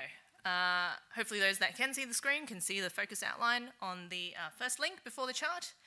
And we are expecting to be able to tab into the chart and kind of interact with it. So if we hover over it with our mouse, we can see, oh, fantastic, there's some really cool kind of, it fades out the other data and fades in the data that you are looking at or the columns that you're looking at. And there's little tiny tooltips that you probably can't read from back there, but they are tooltips that have all the information so that if you were someone who might use screen magnification, if you are zoomed right into that tooltip, you have all the information that you need and you don't need to kind of scroll across to the axes to kind of guess what this, what the y-axis and the x-axis categories are. So everything you need is in that tooltip, which is great. And we can click on the legend to toggle on and off. That's a nice feature. Straight out of high charts, everything you ever wanted in data visualization. So let's try and see. So I can't use a mouse, let's say. Let's try and interact with that chart. Oh, it skipped to the link straight under the chart. There is no way that I can get to that chart. The focus outline is going up and down, up and down. So how do we fix that? So unfortunately, high charts does not, out of the box, give you the accessibility straight away. I really wish that it did. So we'll add it. I'm using a framework called Reveal.js for the slides. And so I can just add that module in the code that I've prepared earlier. So I will, you don't need to pay too much attention to this. I will just uncomment out some JavaScript modules to show how few steps it is. So I'm uncommenting out, I actually only need to uncomment out one line of JavaScript modules, but I've added the other two so that I can talk through them at the same time as well. All right. So I should probably save it. And I'm back into Safari. I want to go into Chrome. Am I in Chrome? Yes, I'll do a refresh. All right. You may or may not have noticed something change on the screen. If you didn't, there's a little menu on the top right-hand corner now. I'll talk about that later, but let's see if it's keyboard accessible.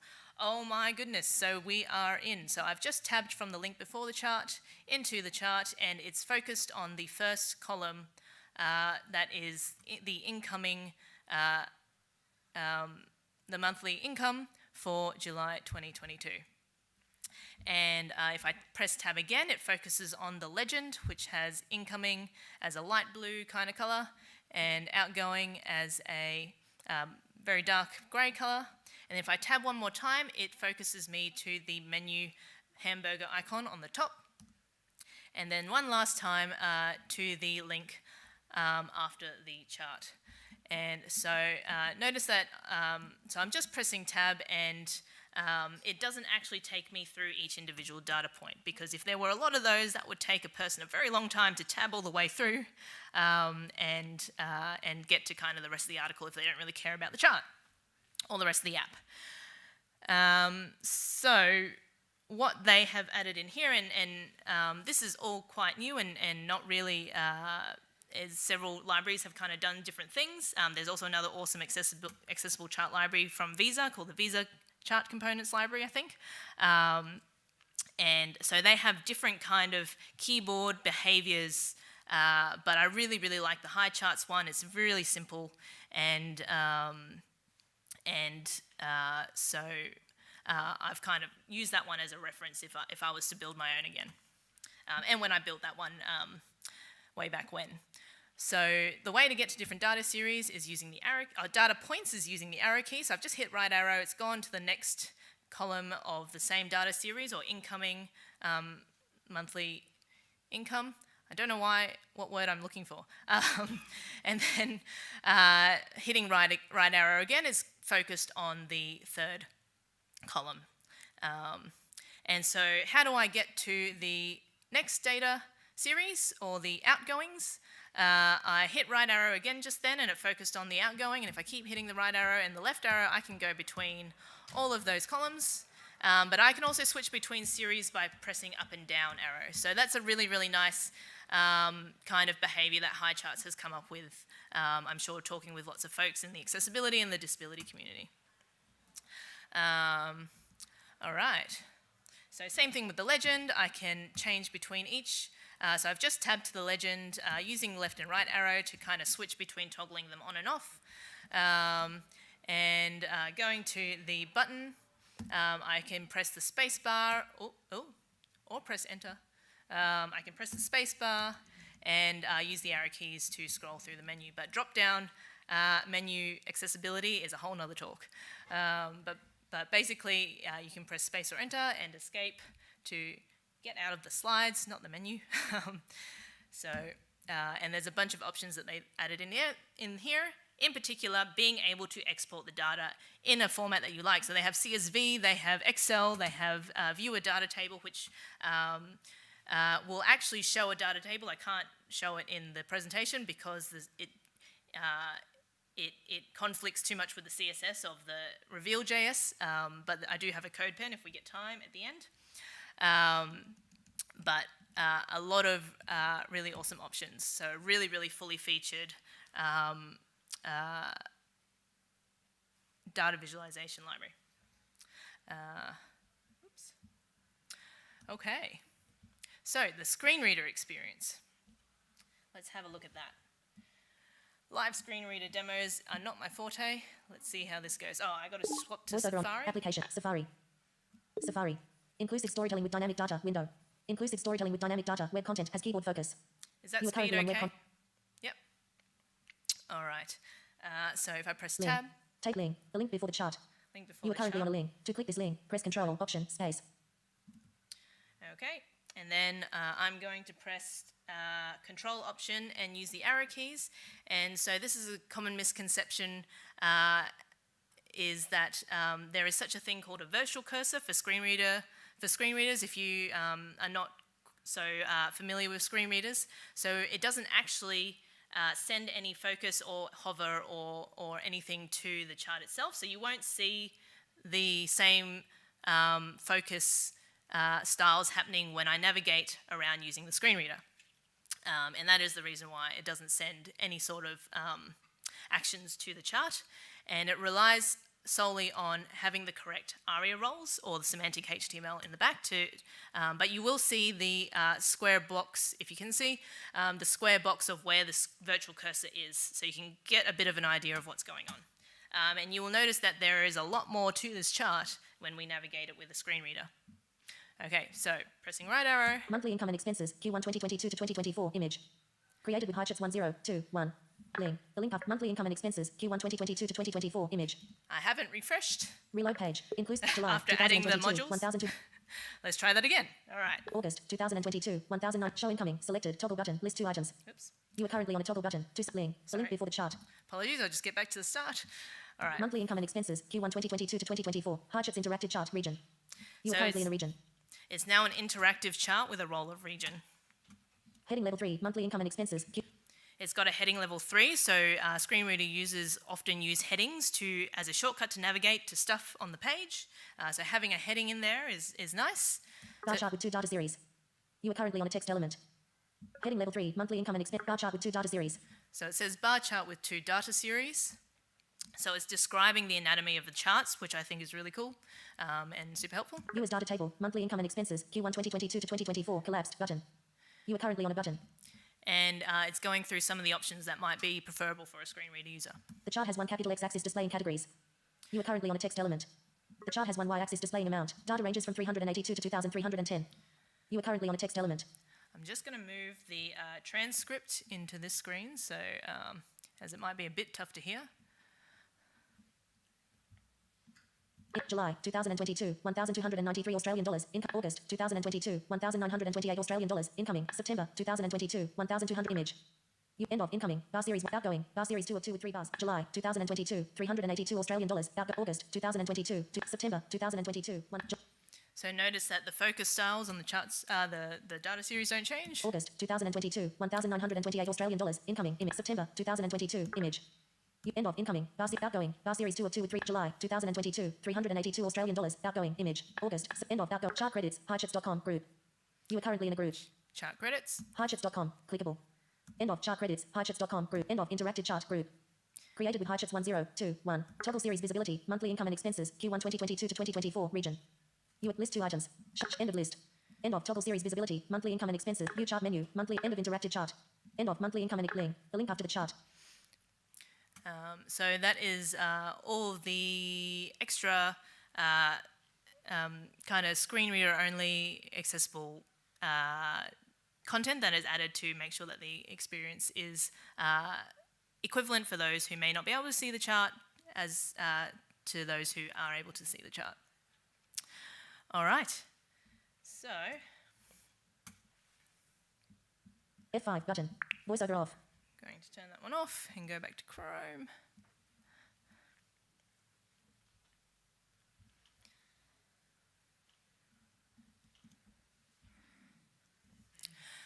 Okay, so quickly to kind of wrap up, just speaking through kind of what's under the hood of what's made this accessible.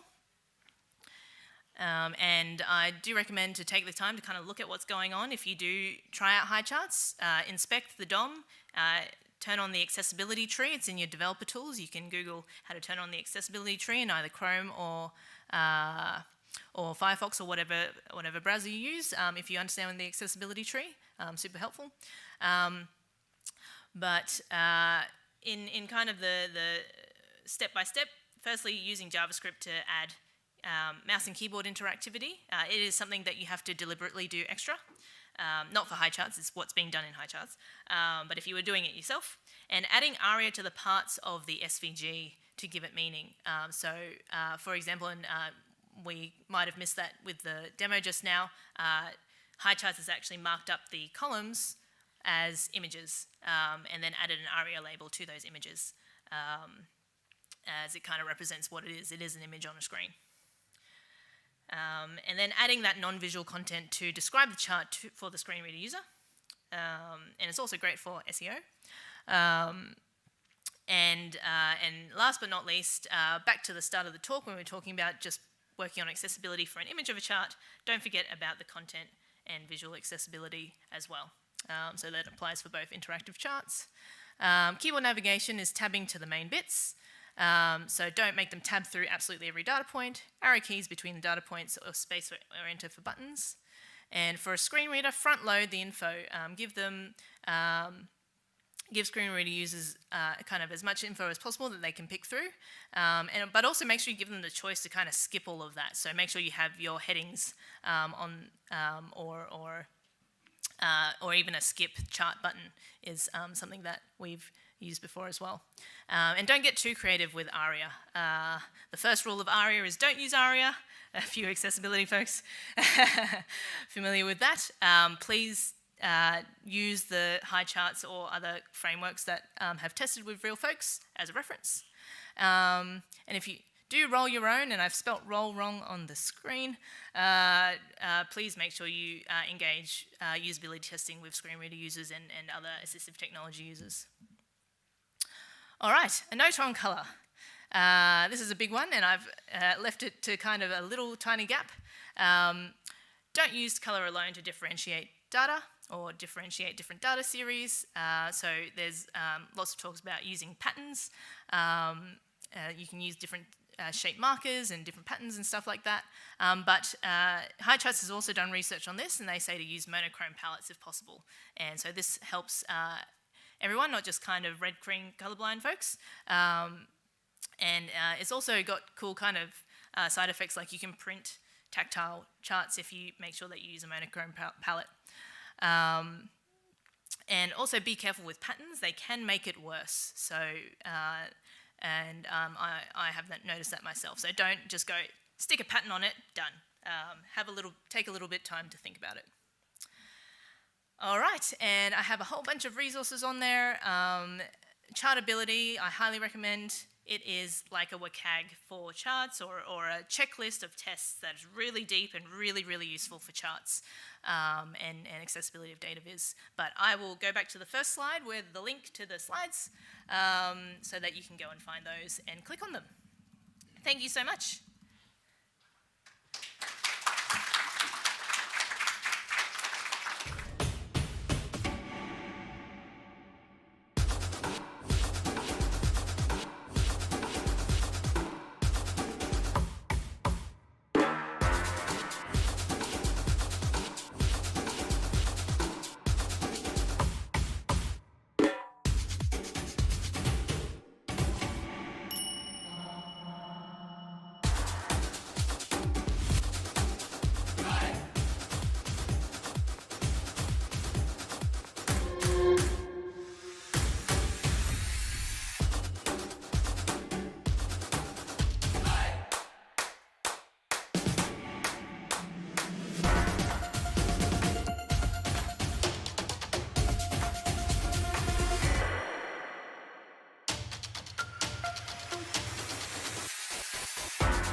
Mark, where are you, Mark? Turn your camera on. Okay, you can see me. Yeah, we can see you.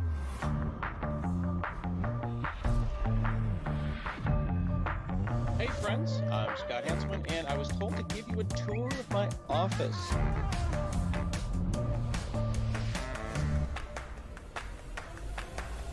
This is Nerds Nerding. What we're doing is we're talking to people all over the world because we're stuck in our houses. We're looking at This is like my dream come true. I always wanted to join Scott Hanselman's group.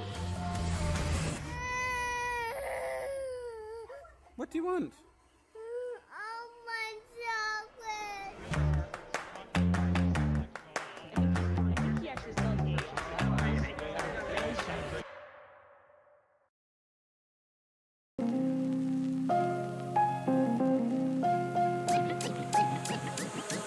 Go.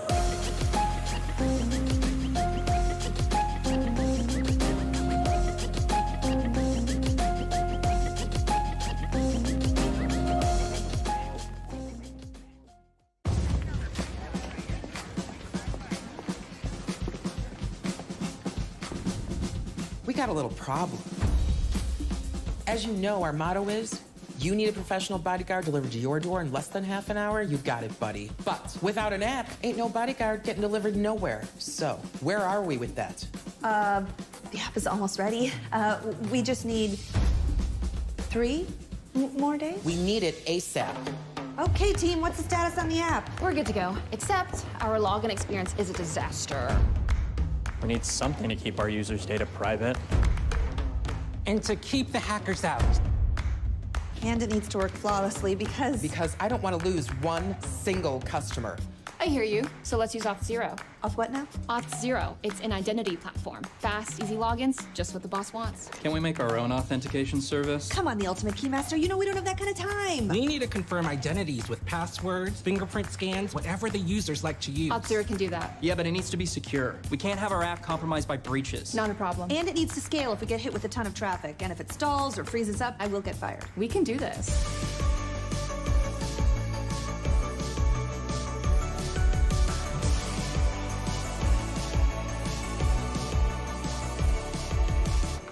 Could you guys stop? That's really distracting.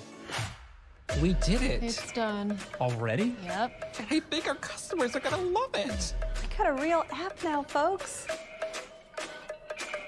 You know what? I want a bodyguard. Hey, we got a customer. Cool app. My name's Steven. What's up, Steven? We can do this.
Pretty much officially filled out Djakal and Ngakal here today.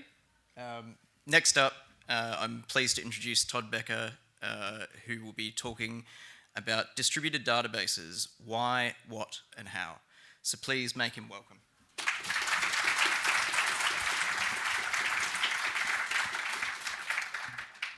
Thanks. Hi, I'm Todd. I'm a principal software engineer at Family Zone, which is a local Perth-based company in the field of cyber safety for children. And so first I'd like to thank the sponsors of DDD Perth 2022. I'm grateful to be up here to speak to you today. I'm going to be talking about distributed databases. Now first, a distributed database refers to a database that just uses more than one network computer or a cluster of computers. This allows them to scale up to handle more work and more data than a single computer can do. But why talk about this? Well, the amount of data that's been collected and managed has grown immensely over the past couple of decades. The rise of the internet and the proliferation of devices in that time has driven the development of more advanced software to handle that data. But as tech professionals, we don't often need to actually use this kind of database system, and the majority of software just works well with a traditional relational database.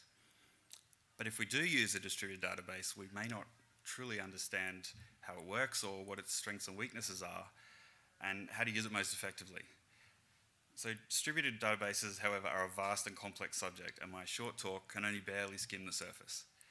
My aim is to give you a little understanding of some of the concepts which may help evaluate a distributed database for solving your problem. Relational databases have been around since the mid-1970s, and this model has proven incredibly flexible and useful for solving any number of problems. And in my opinion, this tech has been a cornerstone of why software now runs much of the world. A crucial feature of these databases isn't apparent in the name, and that's ACID transactions. I won't go through the full definitions right now, but to paraphrase, these properties provide guarantees on the correctness and reliability of your data, and they prevent transactions from interfering with each other. Structured query language, or SQL, was also invented at the end of the 1970s to make good use of relational databases, and it's still very popular today. So these DBs dominated the landscape for 40 years and are still prevalent today. However, towards the turn of the century, people started to find that they were needing more and more powerful systems. They were reaching the limit of how much computing power they could throw at any particular data set, but data was still being produced at an increasing rate. So some vendors did produce large specialized computers like mainframes, but they were extremely expensive and they require that big upfront investment for your peak capacity. But some of the big companies that we know today, like Google and Amazon, were just starting to experience their rise. So they needed to find ways to scale up in a big way to cope with their new demand. They didn't want to use expensive specialized hardware. If they were going to scale, they would need to do it with the commodity hardware that was readily available. So as the saying goes, necessity is the mother of invention, and the needs of these first internet scale companies led to innovation in this area, and new systems were built that could share the load across many computers. So a wave of new databases appeared to help solve the problem. In 2006 and 2007, Google published the Big Table paper and Amazon published the Dynamo paper, and these seminal papers seeded the generation of new systems that were inspired by them. And they were pushing the boundaries of what was possible at the time. Most importantly, they were very scalable. They all had some things in common. They didn't use SQL for reading and writing data, and they didn't use the relational model at all. There were lots of different approaches to modeling the data, each originally targeted at solving a specific problem. So, for example, key value databases, graph, wide column, and document, etc. The era of the purpose-built data store had begun. Choose to suit your specific need rather than a one-size-fits-all approach. The data modeling is denormalized and flexible. Some were optimized for very write-heavy workloads, some were optimized for read-heavy workloads. And this shift away from the relational model and from SQL led to the term NoSQL being coined, to emphasize that they're not an SQL or not only SQL systems. But they had real limitations as well. They didn't support ACID transactions, generally, and they did not replace relational databases, and some of the reasons for that why I'll cover. Computer scientists were a little ahead of this need. So in 1999, Eric Brewer published the CAP principle, which became the CAP theorem. And I mention it because the CAP theorem has heavily influenced the design of many distributed data stores since that time. It says that any distributed data store can only provide 2 of the following 3 guarantees: consistency, availability, and partition tolerance. Now, consistency we're familiar with from ACID transactions. Partition tolerance and availability are concepts that only exist in distributed systems with multiple separate computers. A CP system is one that gives up availability to guarantee consistency. If you write value A, all subsequent reads will read value A. If there's a network problem, it may prevent you from reading or writing data that if it might cause problems later. An AP system is one that gives up consistency to be available. You'll always get an answer, even if the data could be stale. And if there's a network problem, it'll accept your writes and reads, even if there's a chance for it to be lost later, or even stale. Theoretically, a CA system would give up neither, but it's generally considered infeasible. This way of thinking became the de facto way to categorize these distributed databases, because it answers the important question: if something starts to fail, can I rely on the database to stay consistent no matter what, or can I rely on the database to stay available as much as it can? Before distributed databases, people were already dealing with scale problems with the concept of partitioning, which you may have heard of. Partitioning is the name for just splitting up a data set into smaller subsets or pieces, and this is for improved performance or easier management of the data.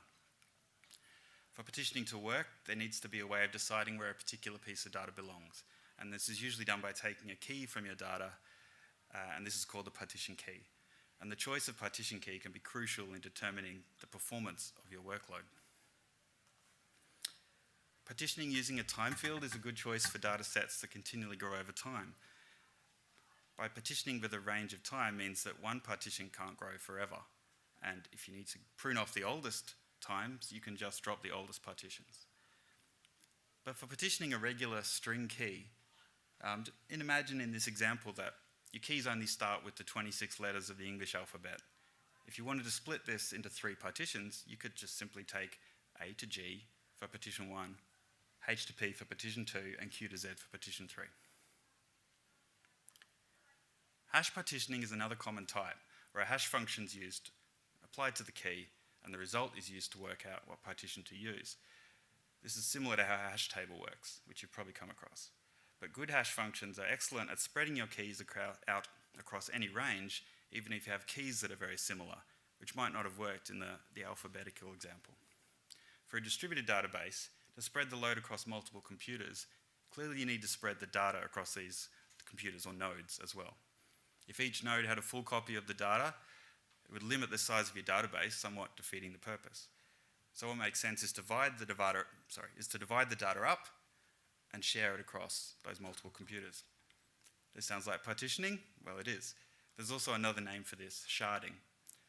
They're often used interchangeably, but strictly, sharding is partitioning data across multiple computers or multiple database instances. A common sharding technique is known as consistent hashing. And this type of hash partitioning is designed to avoid an awkward scaling problem. If you take this simple approach with the formula on screen, if we want to add a new node or remove a node, the shard count in this formula changes. And what that means, though, is that most of the keys now go to a different shard number. It means your data needs to be moved from many nodes to many other nodes. Essentially, you can't scale up or down. Way back in 1997, Akamai Technologies invented consistent hashing. So what it does differently is that it instead assigns each node an equal range of that hash space, and this is visualized as being distributed around the outside of a ring, which is where the term hash ring comes from. You can imagine that each node is assigned an equal piece of the pie, and the output of the hash function is mapped onto the ring, and this maps it to a node. The major advantage that this approach has is that if a node is added or removed, then far less of the data needs to be moved between the nodes, just the overlapping sections of your ring. And this overhead is relatively low and manageable. The process of moving this data around is usually called rebalancing, and this is an important thing for a database to do if it wants to allow scaling up or down without rebuilding the database. And while data is being moved, the DB might need to reroute requests internally until the rebalance is complete. In a distributed data system, there's often several copies of the data on multiple nodes as well, to guard against losing one of them. This gives the benefit of redundancy, but plus higher availability should one of the copies become unavailable. Because this also reduces the need for ultra-expensive, reliable hardware, because failures do happen anyway, so if they're embraced and handled, this is a win for reliability and cost. Okay, we've talked a bit about how data is logically distributed, but how do the nodes actually know what's going on elsewhere in the cluster and what makes them a team? They might need to know where a piece of data belongs, who's responsible for it, who else has a copy, other nodes healthy, failing, shut down, has been a node added or removed. How does it learn of all this? This needs to be shared, and this can't always be configured up front and never change. So I'm going to talk about two techniques that are used for this. If you can tolerate a slight delay before all of your nodes are in sync, say less than 10 seconds, then a common approach is to use a gossip protocol. A gossip protocol is sometimes also called an epidemic protocol because it's similar to the way that epidemics spread. When a node receives a new piece of gossip, it randomly picks one or more other nodes to pass it on to, and this piece of gossip spreads until all of the nodes have it. This can happen surprisingly quickly, and large clusters can converge in seconds. Why bother with this trouble though? Can we just tell all of the other nodes directly? Or maybe our network supports a broadcast. The problem with that is that it doesn't scale very well. As the number of nodes increases, the amount of network traffic goes up exponentially until the system collapses. So a gossip protocol instead keeps the overhead on the network and each node to a pretty constant level, even for very large clusters. You just sacrifice a little time. But you might also think, why can't there just be a coordinator or a leader, and the nodes stay in sync with this leader? Absolutely, that works very well for mostly smaller clusters, and there are plenty of distributed databases out there that operate with this model. But we've introduced a weakness. What happens when the leader becomes unavailable? The system can't share any new information until that's resolved. Okay, let's make the coordinators redundant, have 3 of them. But how do they stay in perfect sync, and how do they decide on a leader? So we've come up against the problem of distributed consensus. So one way to decide on something is to have a simple vote. A simple majority is enough to decide on the outcome, but computers and networks can fail at any moment, and this can skew the voting. It's a pretty fundamental need to be sure of what has happened in your system. In 1990, Leslie Lampert first wrote a paper describing the Paxos algorithm, which is the seminal work on distributed consensus. But it turned out to be hard to implement and hard to understand, and left a lot to be solved by developers. So much later in 2013, the Raft algorithm was published. It's based on Paxos, but easier to understand and to work with, and so it's been popular since then. So consistency in a distributed system needs global agreement on changes. But how does it work if instead we chose to give up strong consistency to be available? We can't just let changes be lost, can we? So instead, practical systems are instead what's called eventually consistent. This means that the different nodes in the system asynchronously replicate data to each other and then converge on just one value for any piece of data. In the meantime, it's sometimes possible to read a value that's out of date. A new value's been written somewhere else in the system, but it's not yet visible to me, but if I wait, it will arrive. But how long is eventually? Of course, the answer is it depends. It's milliseconds or often seconds, but it could be hours when recovering from complex failures. There also needs to be a way to decide how to converge these conflicting changes into one result. The simplest approach is just last writer wins. And this is a common choice in eventually consistent systems, because you just compare the timestamps and take the latest one and discard the others. It's intuitive enough, but for it to be practical, it depends on servers having fairly synchronized clocks. Algorithms exist to detect conflicts like logical clocks or vector clocks, but they don't automatically resolve these conflicts necessarily, and so a lot of AP systems decided not to use them. The reality is often never as simple as a choice between these two opposites, and this is true of CAP. The CP versus AP trade-off is more of a spectrum, and databases exist somewhere in there. A very important real-world factor that's missing from CAP theorem is L for latency. how quick it is to read or write your data is often very important. Unfortunately, there's a fundamental trade-off between consistency, availability, and latency. A big motivation for building these database systems to begin with was scale and performance. Amazon designed Dynamo to serve its shopping cart. Google built Bigtable to serve and store web search, maps, etc. Facebook built Cassandra to power its inbox search.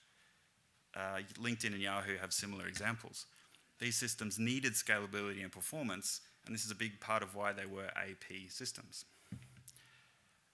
The potential trade-off you make, as we discussed, is the chance of reading inconsistent data. This may be a non-issue when your data doesn't change much. These systems can be a great fit for collecting mostly immutable data like telemetry, events, messages. And they're also great for use cases where you're okay with the occasional glitch. And I'm sure that on the rare occasion an item has just mysteriously disappeared from someone's Amazon shopping cart. Has this hurt Amazon's reputation or profits? No. And not every business who made this trade-off feels the same way though. Uber is one example that I'll talk about shortly. After a while working with these databases, people were starting to realize the CAP theorem, while technically true and insightful, wasn't really nuanced enough for them. It's only an algorithmic property. It doesn't guarantee that AP systems are actually up all the time. So there are other ways to think about it. So Rick Houlihan introduced this tasty concept called the pi theorem. You can choose two of these three desirable properties of your data store: pattern flexibility, infinite scale, and efficiency. And Rick called it the iron triangle of purpose. So for some examples, a relational database is a PE system. It's very flexible to query, it's usually quite efficient, but it definitely has a scaling cap. A NoSQL database is an IE system, typically, because it scales very well, it's got great efficiency, but you can't do flexible queries that you haven't planned for to begin with. A queryable data lake might be an IP system, huge scale, low efficiency. So when you next need to choose a data store, you should consider this model as well. In addition, some people learnt the hard way that eventually consistent systems could be more trouble than they're worth. For instance, Google published this, and I'll paraphrase: it's hard to build bug-free systems when the database doesn't guarantee consistency. The DynamoDB offered by AWS has the option of strong consistency within a region. Azure's Cosmos DB has the option of strong consistency. Google's three main databases for internal and external use, they all offer some form of strong consistency. Some NoSQL data stores have since been extended or even custom built to support full ACID transactions. For example, Apple Open Source Foundation DB, which is a highly scalable NoSQL database that supports full ACID transactions. And it powers Apple's CloudKit service, and Snowflake uses it to store their metadata. Research continued in big tech as well as academia, and a new generation of databases has emerged in the recent decade, and these have been dubbed New SQL. It's a play on NoSQL, but it represents that they're a new generation of SQL databases. They can provide much higher scalability and availability, but without giving up the advantages of a relational database. And this was seeded again by more papers released by Google, F1 and Spanner. This was novel, and it inspired the creation of a number of similar databases. Some of these are CockroachDB, TiDB, and UgiByteDB. So I mentioned a little startup you might have heard of earlier, Uber. Uber handles billions of transactions per day now on their core order tracking system. If you've ordered an Uber or an Uber Eats, it's probably been through there. And this was originally built on the Cassandra database, and they embraced eventual consistency in this system in order to get the scale they needed. However, they were still frustrated by occasional consistency problems and the complexity that's added to their code. They've publicly talked about this and how they've done a full rewrite now to move to a consistent store, and they're using Google Cloud Spanner as the primary DB. As more examples, Netflix have blogged about how they're making use of CockroachDB, and we're using CockroachDB at Family Zone. This all sounds too complicated. Why should I bother with a distributed database? Well, if you don't have a need for high scalability and high availability, you probably don't need one.